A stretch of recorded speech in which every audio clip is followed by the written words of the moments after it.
Hubers is accused of murdering her on-again, off-again boyfriend in 2012.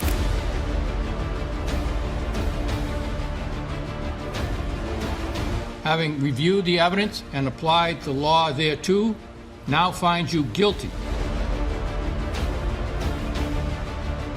Beauty pageant winner Ruth Kamande over the murder of her boyfriend Farid Mohammed in 2015. You were relentless, you stabbed, you stabbed, you stabbed until he was dead.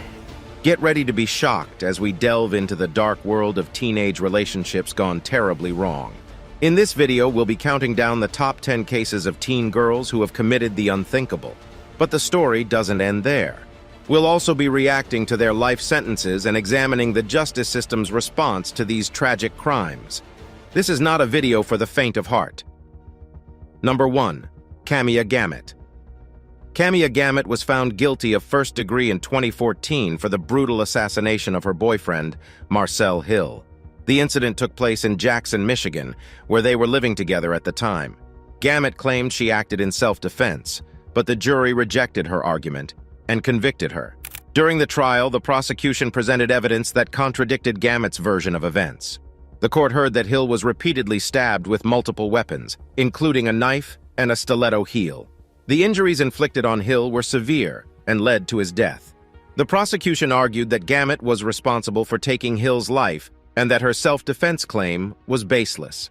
The jury agreed with the prosecution and found Gamet guilty of first degree. She was sentenced to life imprisonment without the possibility of parole. This punishment was due to the severity of the crime and the prosecution's claim that Gamet was a violent person who posed a threat to society. Gamet's defense attorney, Anthony Raduazzo, appealed the verdict in 2015. He argued that the court had made several errors during the trial, including allowing the prosecution to introduce evidence that was prejudicial to his client. The appeal was unsuccessful, and the court upheld Gamet's conviction and sentence. In a statement following the appeal, Gamet expressed her disappointment with the verdict. She maintained her innocence and stated that the evidence presented in court did not prove her guilt beyond a reasonable doubt. She also claimed that the court had not given her a fair trial and that her defense team had been ineffective. Despite Gamet's claims, the court's decision was final, and she remains imprisoned. The case attracted widespread attention due to the brutality of the crime and the severity of the punishment. It also sparked debates about self-defense laws and the role of the justice system in protecting victims of domestic violence. Number 2. Shayna Hubers. Shayna Hubers is an American woman who gained notoriety for taking her boyfriend, Ryan Poston's life in 2012. Hubers was born on December 31, 1991 in Lexington, Kentucky, and grew up in a well-to-do family. She met Poston via Facebook. He was a successful lawyer. The couple began dating in 2011 and were together for 18 months before the assassination. Hubers was reportedly obsessed with Poston and had difficulty accepting their breakup. On October 12, 2012, Hubers called 911 and reported that she had shot Poston 6 times. Police arrived at the scene and found Poston dead in his home in Highland Heights, Kentucky. Hubers was arrested and charged with taking his life. During the trial, Hubers claimed that she acted in self-defense and that Poston was abusive towards her. However, her story was contradicted by evidence that suggested she had planned the assassination. Hubers had sent numerous text messages to friends before the incident, stating that she planned to take Poston's life. In addition, she had shot him multiple times, including in the face, indicating that she had intended to assassinate him. In 2015, Hubers was found guilty and was sentenced to 40 years in prison. The sentence was later overturned on a technicality, and a new trial was ordered. In 2018, Hubers was once again found guilty of assassination and sentenced to life in prison with the possibility of parole after 14 years. Hubers' reaction to the sentencing was emotional. She broke down in tears. She also wrote a letter to the judge, claiming that she was innocent and that the real criminal was still out there. However, the judge dismissed her claims and stated that the evidence against her was overwhelming. The death of Ryan Poston was a tragic event that shocked the community. Hubers' actions were brutal and premeditated, and her attempts to justify her actions were unconvincing. While she will have the possibility of parole in the future, her life will never be the same again. Number 3. Nakeisha James. Nakeisha James was an 18-year-old teenager from San Bernardino, California. Her life took a dark turn on December 18, 2015, when she took the life of her boyfriend, Dorian Powell. The brutal crime took place at a house party, where James allegedly became upset with Powell after a dispute, leading to a physical altercation that ended with James attacking Powell multiple times. Following the assassination, James fled the scene but later confessed to the crime in a Facebook post. In her post, James wrote, "We were in a serious fight, and I ended up grabbing a knife and stabbing him. I didn't think I would cause him any harm, but unfortunately he passed away, and now I find myself on the run from the authorities. I'm sorry. I love you. Rest in peace, Dorian Powell. You didn't deserve this." Police were able to track her down and arrest her in connection with Powell's assassination. During her trial, James pleaded guilty to second degree, and in May 2017 she was sentenced to 16 years to life in state prison. In handing down the sentence, the judge noted the severity of the crime and the impact it had on Powell's family and loved ones. James's reaction to her sentencing was not immediately apparent. However, the case has garnered national attention, with many pointing to the tragedy as an example of the dangers of domestic violence and the need for more support for victims and survivors. The case has also brought attention to the issue of youth violence, with many questioning what could have led a young woman like James to commit such a violent act. Some have pointed to a history of abuse, while others have questioned whether mental health issues may have played a role. Despite the many questions that remain, one thing is clear. The life of both James and Powell were forever changed by the tragic events of that December night. While justice was served in the form of James's sentencing, the scars left by this crime will likely linger for many years to come. Number 4. Michelle Carter. Michelle Carter was a teenager from Massachusetts who gained notoriety for her role in the death of her boyfriend, Conrad Roy III. Born on August 11, 1996, in Plainville, Massachusetts, Carter grew up in a middle-class family and was known to struggle with anxiety and depression. Despite her mental health issues, she maintained a seemingly everyday life and was a cheerleader at King Philip Regional High School. In 2014, Carter began exchanging text messages with Roy, who was also struggling with mental health issues. The messages between the two grew increasingly dark, with Carter at one point urging Roy to take his own life. On July 12, 2014, Roy followed through on Carter's suggestion and died from carbon monoxide poisoning in his pickup truck. Carter's crime was not one of commission, but of omission. She was charged with involuntary manslaughter for her role in Roy's death, with prosecutors arguing that her texts had caused his death. Her trial, which took place in June 2017, was closely watched by legal experts and mental health advocates. On June 16, 2017, Judge Lawrence Moniz found Carter guilty of the crime. She was sentenced to 15 months in jail, with 5 years of probation following her release. However, Carter was allowed to remain free while she appealed her conviction.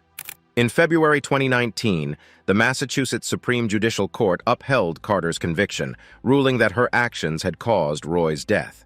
In February 2019, Carter was ordered to begin serving her sentence immediately. Carter's case sparked widespread debate about the criminalization of speech and the responsibilities of those involved in online communication. Some argued that Carter's texts were protected by the First Amendment and that she should not have been held criminally liable for Roy's death. Others maintained that her actions were reprehensible and deserving of punishment. Carter's reaction to her conviction and sentencing was one of shock and disbelief. In an interview, she claimed that she was being punished for her words and that she did not believe that she had caused Roy's death. "I think that anyone would know that I didn't cause his death," she said. "I was the only one who was there to comfort him during all of this." She was seen sobbing during her sentencing. Number 5. Jodi Arias. Jodi Arias was a woman who became infamous for the brutal assassination of her ex-boyfriend, Travis Alexander. Born on July 9, 1980 in Salinas, California, Arias grew up in a troubled home and had a difficult childhood. Her parents were addicts, and they frequently fought with each other. Her mother was emotionally abusive, and her father was absent from her life. In 2006, Arias met Travis Alexander, and the two began a romantic relationship. They had a tumultuous relationship, and it was characterized by jealousy, arguments, and breakups. Alexander and Arias dated intermittently for a year and a half, often in a long-distance relationship, taking turns traveling between their respective Arizona and California homes. On June 4, 2008, Alexander's roommates found his dead body in his home in Mesa, Arizona. He had been brutally attacked with a knife and gun. Alexander's friend, who knew Arias, had an unfavorable opinion of her. They commented that the couple's relationship was strangely tumultuous, and Jody's behavior was problematic. The police investigation pointed to Arias as the prime suspect. After initially denying any involvement, Arias eventually admitted to taking the life of Alexander, but claimed that it was self-defense. However, the evidence presented in court showed that the assassination was premeditated. There were also explicit photographs of the couple taken on the day of the assassination, suggesting that their relationship was a factor in the crime. In 2013, Arias was found guilty of first degree, and in the penalty phase of her trial, the jury could not agree on the death penalty. As a result, she was sentenced to life imprisonment without the possibility of parole. The trial gained widespread media attention, and it was one of the most watched criminal trials in recent history. During her trial, Arias showed a range of emotions, from crying and sobbing to displaying anger and defiance. She gave several interviews to the media, including a jailhouse interview with Inside Edition. In the interview, she claimed that she was a victim of domestic violence and that Alexander was abusive towards her. Jodi Arias will forever be remembered for her heinous crime and the sensational trial that followed. Her case serves as a cautionary tale of how jealousy, rage, and obsession can lead to tragic consequences. Despite her claims of self-defense, the evidence presented in court showed that she was responsible for the assassination of Travis Alexander, and she will spend the rest of her life behind bars. Number 6. Ezra McCandless. Ezra McCandless is a convicted criminal who made headlines in 2018 for the brutal stabbing death of her boyfriend, Alexander Woodworth. Candles was only 22 years old at the time of the assassination. Ezra McCandless was born in Missouri in 1995 and grew up in Nebraska. She was known to be artistic and creative with a passion for music and poetry. McCandless was also open about her struggles with mental health issues. She had attempted to take her own life multiple times. On March 22, 2018, McCandless arrived at a farmhouse near Eau Claire, Wisconsin, muddy, bloody, bruised, and shoeless. She claimed to have been assaulted and was in need of medical attention. However, her story quickly unraveled as investigators found her boyfriend, Alexander Woodworth's body, brutally assaulted on a dirt road near the farmhouse. McCandless was subsequently charged with his death. During her trial, McCandless claimed that she had assassinated Woodworth in self-defense after he had attacked her during an intimate encounter in his car. She claimed that Woodworth had become increasingly violent, leading her to use a knife in self-defense. However, prosecutors argued that McCandless had planned the assassination in advance, citing her history of manipulative behavior and lies. In February 2021, McCandless was found guilty of first-degree intentional homicide and was sentenced to life in prison without the possibility of parole. The judge called the assassination brutal and vicious and said that McCandless had shown no remorse for her actions. After the verdict was read, McCandless was sobbing but remained silent. However, in a letter she wrote to the judge before sentencing, she claimed that she had acted in self-defense and expressed her tearful regret for the pain and suffering caused to Woodworth's family. McCandless also wrote about her struggles with mental health issues, saying she had been diagnosed with borderline personality disorder and post-traumatic stress disorder, PTSD. The case of Ezra McCandless shocked many, as her meek appearance and artistic background made her an unlikely suspect for such a brutal crime. Her trial shed light on the complexities of mental health issues and how they can lead to tragic outcomes. Number 7. Martina Oganovska. Martina Oganovska was a teenager who had been dating a man named Philip Jaskiewicz for only a few days when she took his life in October 2018. The incident occurred after a night out at a bar in Peterborough with Oganovska's mother and 2 friends. Oganovska and Jaskiewicz got into an argument in Jaskiewicz's car over his driving, and it escalated when Jaskiewicz began touching Oganovska inappropriately. Oganovska claimed that Jaskiewicz grabbed her by the neck and pushed her, causing her to fall to her knees. He then began touching her inappropriately while saying that she would be with him always. At just after 5 a.m., while parked, Oganovska attacked Jaskiewicz with a knife as he looked at his mobile phone. She ran off with the knife, and her 2 friends followed. believing she had punched Jaskiewicz. He was found dead by a member of the public about 2 hours later.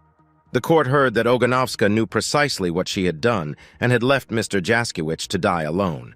She had taken the kitchen knife with her and used it in the car. Oganovska took a taxi to Thorpewood police station with the knife and handed herself into the police at roughly the same time Jaskiewicz's body was found. During the trial, Oganovska denied assassination and having a bladed article, but was found guilty by a jury at Cambridge Crown Court. Oganovska, who was a mother of one, was sentenced to life in prison with a minimum term of 17 years. At her trial, Martina's defense team relied on her allegation that she had been a victim of abuse by an older man when she was aged just 14. They argued that this incident had caused her significant post-traumatic stress disorder, which made her hypervigilant in response to triggers. But despite that, her actions were described as premeditated and unprovoked by the judge, and the court heard that Oganovska had a previous conviction for assault. In a statement, Jaskiewicz's family said that their lives had been shattered by the loss and that they were devastated beyond words. Oganovska showed no emotion as the sentence was read out. Her case raised serious questions about whether prosecutors were following their own guidance on assault myths when an alleged victim becomes a defendant. Number 8. Ruth Kamande. Ruth Kamande is a former Kenyan beauty queen who made headlines in 2018 when she was found guilty of taking the life of her boyfriend. The incident occurred on September 20, 2015, in Buru Buru Estate, Nairobi. She was born on November 20, 1994, and grew up in Naivasha.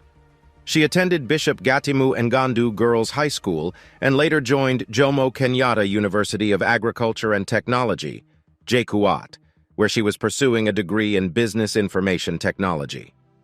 The assassination of Kamande's boyfriend, Farid Mohammed, a 24-year-old man whom she had been dating for a year, shocked the nation. According to reports, the couple had an argument over text messages on Mohammed's phone before Kamande attacked him with a kitchen knife.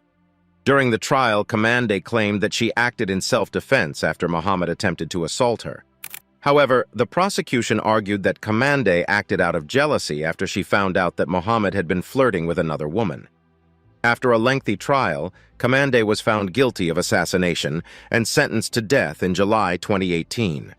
The ruling by Justice Jesse was based on the fact that Kamande had shown no remorse for her actions and had instead tried to cover up the crime by cleaning up the bloodstains and locking the door to the house. Kamande's case sparked a national debate on the death penalty, with some people arguing that the punishment was too harsh for a young woman who had the potential to turn her life around. However, others felt that Kamande had committed a heinous crime and deserved to face the full force of the law. Following her sentencing, Kamande broke down in tears in court, begging for mercy from the judge. She also apologized to Mohammed's family for her actions, saying that she regretted what had happened. Ruth Kamande's case is a tragic reminder of the dangers of domestic violence and the consequences that come with taking the law into one's own hands. While her case has generated controversy and debate, it is important to remember the victim and the impact that his death has had on his family and friends. Number 9. Kaylee Turnipseed. Kaylee Turnipseed, a teenager from Greensboro, North Carolina, made headlines in October 2021 when she was charged with first degree. The victim was identified as Turnipseed's boyfriend, whose name was not released to the public due to his age. According to police reports, Turnipseed allegedly assassinated her boyfriend and then asked her friends to help her clean up the crime scene. The police were notified of the incident by one of the friends who had been asked to help with the cleanup. The victim's body was found in a wooded area in Guilford County, and Turnipseed was arrested shortly after. The prosecution claimed that Turnipseed confessed to the crime when she was taken into custody. No motive was discussed. Turnipseed was denied bond due to the allegations that she attempted to cover up the crime. The motive for the crime is still unknown, and the investigation is ongoing. Turnipseed's background is not known to the public, and it is unclear what led her to commit such a heinous crime. In December 2021, Turnipseed appeared in court and pleaded guilty to first degree. She was sentenced to life in prison without the possibility of parole. The judge presiding over the case stated that Turnipseed's actions were cold-blooded and premeditated, and that she had shown no remorse for her actions. Upon hearing her sentence, Turnipseed reportedly showed no emotion and simply nodded her head. Her family and friends were also present in the courtroom, but they declined to speak to the media after the sentencing. The case has garnered attention from the local community and beyond. Many people are wondering what could have driven a young woman to commit such a heinous act. Some experts speculate that Turnipseed may have been struggling with mental health issues that went untreated. It is not uncommon for young people to experience mental health challenges, especially during the tumultuous teenage years. Unfortunately, many young people do not seek help for these issues, and they can escalate to the point of causing harm to themselves or others. The case of Kaylee Turnipseed serves as a tragic reminder of the importance of seeking help when struggling with mental health issues. Kaylee Turnipseed's case sheds light on the consequences of violence and the importance of seeking help when struggling with mental health issues. It is hoped that justice has been served for the victim's family and that Turnipseed's punishment will serve as a deterrent for others who may consider committing similar crimes. Number 10. LaVonna May. LaVonna May was just 19 years old when she was charged with taking someone's life in 2016. She was accused of convincing her boyfriend and a friend to help her beat a man to death, claiming that he had assaulted her. LaVonna May's background was not well known, but according to reports, she had a troubled childhood. She had spent time in foster care and had been in trouble with the law before. She was described as a troubled and vulnerable young woman who had been taken advantage of by the man she and her accomplices had assassinated. The crime that LaVonna May was charged with was particularly brutal. She and her accomplices, 22-year-old Jack Williams and 21-year-old Kaylee Woods, lured 20-year-old Kyle Ewell to a park in Kent, England, where they attacked him with knives, a screwdriver, and a broken bottle. Ewell was left with 140 injuries, including a severed spinal cord, and died at the scene. After a trial that lasted 4 weeks, LaVonna May, Jack Williams, and Kaylee Woods were all found guilty of assassination. They were each sentenced to life in prison with a minimum term of 20 years. The judge who sentenced the trio called the assassination senseless and barbaric. He noted that LaVonna May had been the driving force behind the attack and that her boyfriend and friend had been willing and active participants. He also noted that the victim, Kyle Ewell, had not been an assaulter, as LaVonna May had claimed, and that the attack was entirely unprovoked. In the aftermath of the trial, LaVonna May showed little remorse for her actions. She was reported to have made a number of threatening comments towards the family of the victim and even smiled and laughed as she was led away from the courtroom after being sentenced. The case of LaVonna May, Jack Williams, and Kaylee Woods is a tragic example of how young people can become caught up in violent and senseless crimes. It also serves as a reminder of the devastating impact that such crimes can have on the families and loved ones of the victims. At the time of the assassination, LaVonna May was only 19, and her background indicated that she had faced significant challenges and hardships in her life. However, this does not excuse the violent and heinous crime that she committed. The assassination of Kyle Ewell was particularly brutal and unprovoked, and the fact that LaVonna May and her accomplices were all found guilty reflects the severity of their actions. While the minimum term of 20 years in prison may seem harsh, it is a necessary punishment for such a senseless and brutal crime. It is concerning to note that LaVonna May showed little remorse for her actions and even made threatening comments towards the victim's family. This lack of empathy and remorse highlights the need for education and support to help prevent such crimes from occurring in the future. Overall, the case of LaVonna May, Jack Williams, and Kaylee Woods is an example of the destructive and devastating consequences that can arise from senseless and violent crimes.